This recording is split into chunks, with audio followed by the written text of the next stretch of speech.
I got a letter telling me to tear down my barn or fix it to meet community standards. And the thing is, that barn had been standing longer than anyone in that HOA had even been alive. I remember holding that envelope in my hand, standing right there at the edge of my driveway, looking out toward the field where the barn sat, and thinking, you've got to be kidding me. It wasn't just a building, it was my grandfather's work, his hands in every beam, every crooked nail, every patch job that told a story instead of hiding one. And now some committee with matching polo shirts and a logo wanted to tell me it didn't belong. My place sits on the far side of what used to be open land outside a town called Briar Glen, a quiet stretch that stayed untouched for years until developers came in, carved it up, and turned it into one of those clean, polished neighborhoods where every mailbox looks the same and every lawn feels like it's under inspection. My house, and that barn behind it, were already there long before the subdivision showed up, kind of like a stubborn memory the land refused to let go of. The barn itself, well, it wasn't pretty, not in the way those new houses were. The red paint had faded into this uneven mix of rust and pink. The roof had patches that didn't quite match, and if you stood close enough, you could hear the wood creak even when there was no wind, like it was remembering something. My grandfather, Walter Hayes, built it back in the late 60s, and he wasn't a contractor or anything fancy like that, just a man who believed if you needed something, you built it yourself and made it last. I grew up hearing stories about how he salvaged half the lumber from an old feed mill that had shut down, hauled it piece by piece, and spent weeks putting that barn together with nothing but basic tools and a kind of stubborn patience that doesn't really exist anymore. When I inherited the property, that barn came with it, and I never once thought about changing it, not because I couldn't, but because it never felt like mine to change. So when that letter showed up, typed clean and official, stamped with the Briar Glen Homeowners Association seal, it didn't just feel like a complaint, it felt like someone rewriting something they had no part in. The wording was polite in that way that makes it worse, you know, non-compliant structure, aesthetic inconsistency, required modifications, like they were doing me a favor by giving me a chance to fix what they saw as a problem. They listed everything wrong with it. The siding didn't match, the roof pitch wasn't in line with guidelines, the paint color fell outside approved palettes, and I stood there reading it twice, then a third time, just to make sure I wasn't misunderstanding something. I ended up walking out toward the barn right after, letter still in my hand, boots crunching over gravel and dry grass, and I remember stopping halfway there, just looking at it the way they must have seen it, trying to strip away what it meant to me and see it as just an object. And yeah, I could see what they were saying. If you looked at it through that kind of lens, it was uneven, worn, out of place compared to the neat lines of the houses behind it. But then I got closer, ran my hand along one of the beams, felt the grooves in the wood, the small imperfections, and all I could think was, this isn't something you replace. This is something you keep. That night, I sat at my kitchen table with the letter spread out in front of me, a cup of coffee going cold, and I started thinking through my options. I could ignore it. Plenty of people do that with HOAs until things escalate, but I knew how that usually ends. Fines, legal notices, stress I didn't feel like dealing with. I could fight them head-on, call, argue, try to explain the history, but I also knew how those conversations go. You end up talking to someone who's just reading rules off a page, and none of it really sticks. Or, I could find a way to make their rules not apply in the first place. That thought kind of sat with me for a while, quiet but persistent, like something just out of reach. I didn't know exactly what that meant yet, just that if they were using regulations to push me, then maybe there was a different set of regulations that worked in my favor. I remember leaning back in my chair, staring at the ceiling, replaying the wording of the letter in my head, and then thinking about something my grandfather used to say, not in any official way, just one of those offhand lines that sticks with you longer than it should. If you can't win the argument, change the ground it's standing on. The next morning, I drove into town, not to the HOA office, not yet, but to the county records building, a place that smells like old paper and dust, where everything important is filed away in cabinets that look like they've been there forever. I wasn't entirely sure what I was looking for, just that I needed to understand the history of my property in a way that went beyond memory. A woman named Denise was working the front desk, mid-50s maybe, glasses low on her nose, the kind of person who's seen enough paperwork to know when something matters and when it doesn't. I told her about the barn, about the letter, about how long the structure had been there, and she listened without interrupting, just nodding slowly, then said, "You ever looked into historic registration?" And I paused, because honestly, I hadn't, not seriously. I always thought that was for big buildings, old courthouses, places with plaques and tours, not a weathered barn on the edge of a field. She shrugged a little, like it wasn't a big deal, and said, "Doesn't have to be famous, just has to matter, and you'd be surprised what qualifies if you've got the documentation." That was the first moment things shifted, not dramatically, just enough to feel like maybe there was a path I hadn't considered. I asked her what it would take, and she walked me through it: property deeds, construction records if they existed, photos, anything that could establish age and significance. It wasn't simple, but it wasn't impossible either, and more importantly, it was real. On the drive home, I kept thinking about the idea that the barn didn't need to be defended as something modern or useful in their terms. It just needed to be recognized for what it already was. And for the first time since opening that letter, I felt something close to calm, not because the problem was solved, but because I finally had a direction. I didn't call the HOA back. I didn't respond to the letter. Instead, I walked into that barn, stood in the middle of it with dust floating in the light coming through the gaps in the boards, and said out loud, half joking, half serious, "All right, let's see if we can make you untouchable." The next few days turned into something I didn't expect, not a fight, not yet, but more like an investigation into my own past, into something I'd lived with for years without ever really documenting it. I started in the attic of the house, digging through old boxes that hadn't been opened since my parents passed, the kind of boxes you always mean to go through but never quite do, because you know once you open them, you're not just dealing with stuff, you're dealing with memories. I found photos first, stacks of them, curled at the edges, some faded enough that you had to tilt them into the light to make out faces. There was one of my grandfathers standing right in front of the barn, shirt sleeves rolled up, one hand resting on a beam like he was proud of it in a quiet way, not posing, just there. I sat on the floor longer than I meant to, just looking at that photo, realizing I'd never actually seen the barn that new before, never seen it without the wear, the patches, the slow changes that happen when something lasts. Then came the paperwork, old property deeds, tax records, even a couple of handwritten notes about materials he'd bought, dates scribbled in margins, nothing official enough to frame, but enough to tell a story if you put it all together.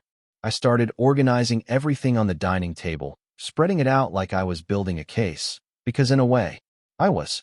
A couple days in, I called the State Historic Preservation Office, half expecting to get bounced around or brushed off, but instead I ended up talking to a guy named Marcus, who sounded like he actually cared, or at least understood why I was calling. I explained the situation, the HOA, the barn, the timeline as best as I could piece it together, and there was a pause on the other end before he said, "You'd be surprised how often this comes up. Old structures, new developments, and suddenly history becomes inconvenient." That line stuck with me. He walked me through the process in more detail, what they look for, how they evaluate significance, and he didn't sugarcoat it either, said it could take time, said not everything gets approved, but if I had solid documentation and a clear narrative, there was a real chance. And that word, narrative, that was the part one hadn't fully considered yet. It wasn't just about proving the barn was old, it was about showing why it mattered.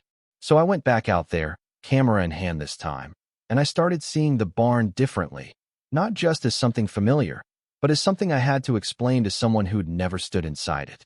I took photos of the beams, close enough to show the tool marks, the way the wood had been cut and fitted, the old hinges on the doors, rusted but still solid, the patches on the roof that told you it had been repaired, not replaced. Every detail felt like evidence, like each piece was another argument in favor of keeping it exactly the way it was. Somewhere in the middle of all that, the HOA sent another letter. This one wasn't as polite. It referenced the first notice, mentioned a timeline for compliance, and hinted at fines if I didn't respond. I remember standing in the kitchen again, reading it, and this time I didn't feel confused or caught off guard. I felt focused. They thought this was a standard situation, another homeowner who'd either fall in line or push back just enough to negotiate. They had no idea I wasn't playing that game anymore. I ended up going to one of their meetings, not because I needed to, but because I wanted to see how they operated up close. It was held in this small community center room, folding chairs, a long table at the front where the board sat, all very organized, very controlled. There were maybe a dozen people there, mostly talking about landscaping issues, fence heights, things like that. And then my name came up. Mr. Carter, one of the board members said, a woman named Elaine Porter, neat haircut, sharp eyes, the kind of person who doesn't raise her voice because she doesn't need to. We've reached out regarding your structure at the rear of your property. I nodded, kept it simple. I got the letter. She gave a small, tight smile. And do you intend to bring it into compliance? There was a moment there where I could feel everyone in the room paying just a little more attention, the kind of quiet that builds when people sense something might turn into a confrontation. I leaned back slightly in my chair, not trying to be dramatic, just steady. I'm looking into it. That answer didn't satisfy her. I could tell. We do have a timeline, Mr. Carter. The structure is clearly in violation of multiple guidelines. And that word again, violation. I shrugged just a little. It's been there longer than any of these guidelines. There were a few murmurs in the room, not loud, just enough to shift the atmosphere. Elaine didn't react much, but I could see it in her eyes. She didn't like where this was going. Regardless of its age, she said, carefully, all structures within the community are expected to meet current standards. I almost smiled at that, not because it was funny, but because it confirmed exactly what I'd been thinking. They weren't interested in context, only compliance. I understand, I said, and I meant it. I understood their position perfectly. I just didn't agree with it. I'll be in touch. I left it there, stood up, walked out, and I could feel her watching me the whole way to the door. Back home, the process kept moving. I filled out the application, attached every document I had, wrote out the history as clearly as I could, not exaggerating, not trying to make it something it wasn't, just telling the truth about what the barn was, where it came from, and why it still mattered. I included the photos, labeled everything, double-checked the dates, the details, the small things that make a difference when someone's reviewing a file like that. When I finally submitted it, there wasn't any big moment, no sense of victory, just a quiet kind of relief, like I'd done what I could and now it was out of my hands. The waiting part, that was harder. Days turned into weeks, and the HOA didn't stop. Another notice came. This one more direct, outlining potential penalties, mentioning escalation, and for a brief moment, I felt that old frustration creeping back in, that urge to pick up the phone and argue, to push back directly. But I didn't. I kept reminding myself, this wasn't about convincing them. It was about changing the framework entirely. One afternoon, while I was out by the barn, checking a loose board on the side, my neighbor, Tom Reyes, walked over from the adjacent property. He'd moved in about a year after the development went up. Nice enough guy. Kept his place spotless, the kind of yard that looks like it's been measured with a ruler. He nodded toward the barn. HOA giving you trouble? I let out a small breath. You could say that. He hesitated for a second, like he was choosing his words. Look, I get it, it's got character. But they're not going to let it slide forever. I wiped my hands on my jeans, leaned back against the wood. Maybe they won't have a choice. That got his attention. What do you mean? I thought about explaining everything, the application, the process, but instead I just said, working on something. He studied me for a second, then nodded slowly. Well, hope it works. Would be ashamed to see it go. That was the first time someone from that neighborhood said something like that. Not criticism, not complaint, just acknowledgement. A week later, I got the call. It was Marcus from the preservation office, and I could tell from his tone before he even said anything that something had shifted. Mr. Carter, he said, we've completed the initial review. I stepped outside without even realizing it, pacing a few steps toward the barn, like I needed to be closer to it for whatever came next. And based on the documentation you provided, he continued, we're moving forward with official historic designation. For a second, I didn't say anything, just stood there, letting that settle in. And that means? I asked, even though I already had a sense. It means, he said, and I could hear a hint of satisfaction in his voice. Your structure is now protected under state preservation statutes. Any modifications or demolition would require approval well beyond local HOA authority. I looked up at the barn, the same way I had the day I got that first letter, but this time it felt different, not defensive, not uncertain, solid. Appreciate it, I said quietly. After I hung up, I didn't rush to call anyone, didn't send emails, didn't do anything dramatic. I just stood there for a while, listening to the wind move through the field, the wood creaking softly, exactly the way it always had. The next move, that part, I took my time with. Because I knew, sooner or later, the HOA was going to find out. And when they did, things were going to change. I didn't call the HOA right away. And yeah, maybe part of that was strategy, but if I'm being honest, part of it was something else too, something quieter. I wanted to sit with it for a minute, just exist in that space where the pressure was gone but nobody else knew yet, where the barn was still just the barn to everyone else.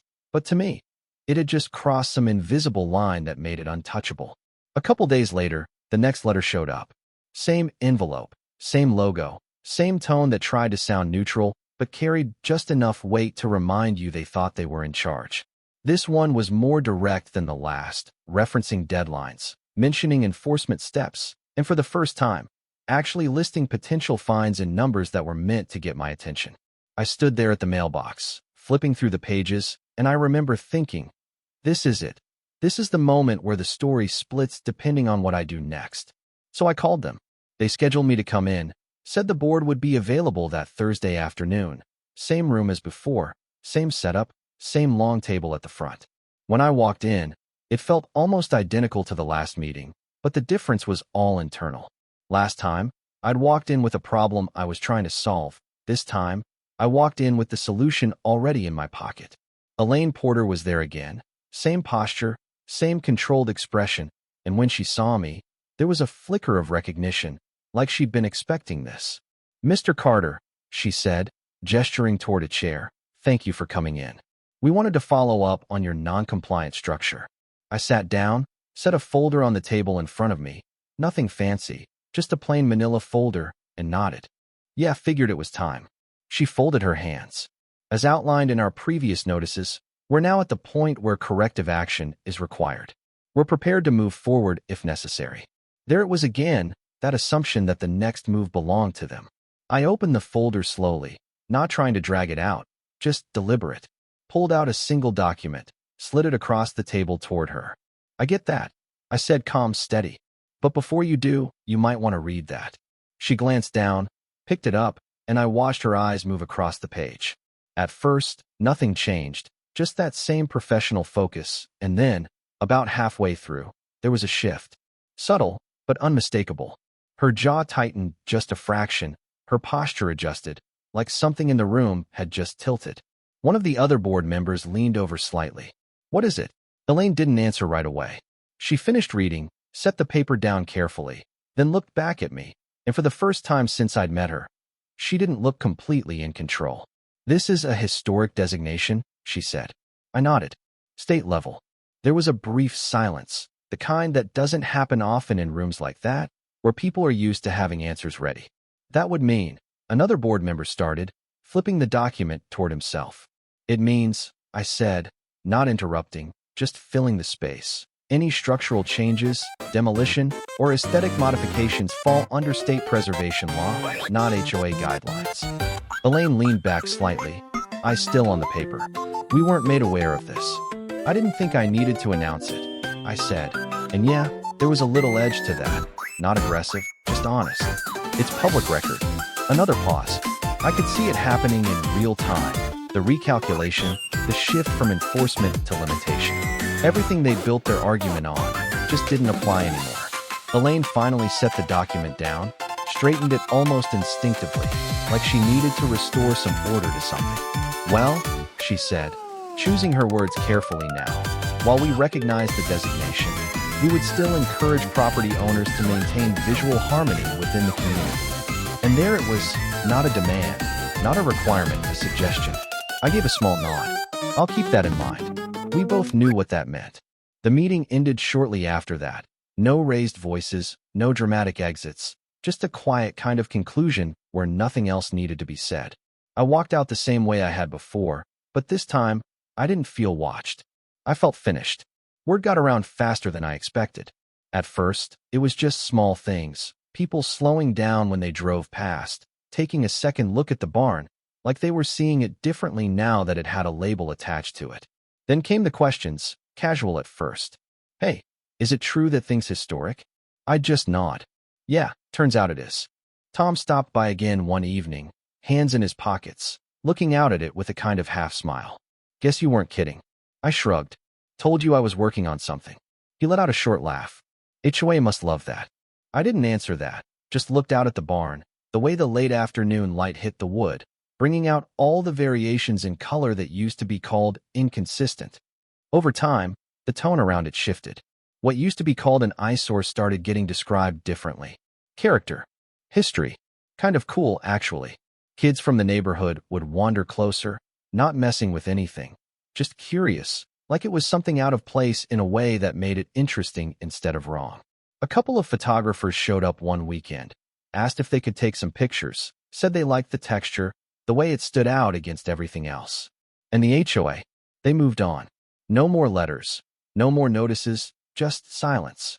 Not the kind that means they forgot, but the kind that means they understood where the line was and decided not to cross it. I kept the barn exactly the way it was. Didn't repaint it, didn't update, anything, just maintained it the same way my grandfather always had, fixing what needed fixing, leaving everything else alone. The boards still creak when you step inside. The roof still lets in that thin strip of light in the late afternoon, and every now and then, when the sun hits it just right in the morning, it glows in a way that no fresh coat of paint could ever replicate. Sometimes I think about how close it came to being something else, something cleaner, newer, easier to approve. And I wonder what would have been lost in that process, not just the building itself, but the story it carries, the proof that not everything has to be reshaped to fit whatever came later. Because that's really what this was about. Not just a barn, not just a disagreement with an HOA, but a question of who gets to decide what matters, the people who built something, or the people who came after and wrote rules about how things should look. And I'll be honest, I get their side, I do. Nobody wants their neighborhood to feel chaotic, to lose that sense of order that makes things predictable, comfortable. But there's a difference between order and erasing anything that doesn't match it. The barn doesn't match. And that's exactly the point. So now I'm curious what you think. If you were in that situation, would you have done the same thing? Gone through all that just to protect something old and imperfect? Or would you have just fixed it, made it fit, avoided the fight altogether? And on the other side of that, if you were part of that HOA, would you still try to push for changes, even knowing the history behind it? Or would you let it stand the way it is? Because situations like this don't really have clean answers. They sit somewhere in that gray area between rules and meaning, between what's allowed and what's worth keeping. Let me know where you land on it.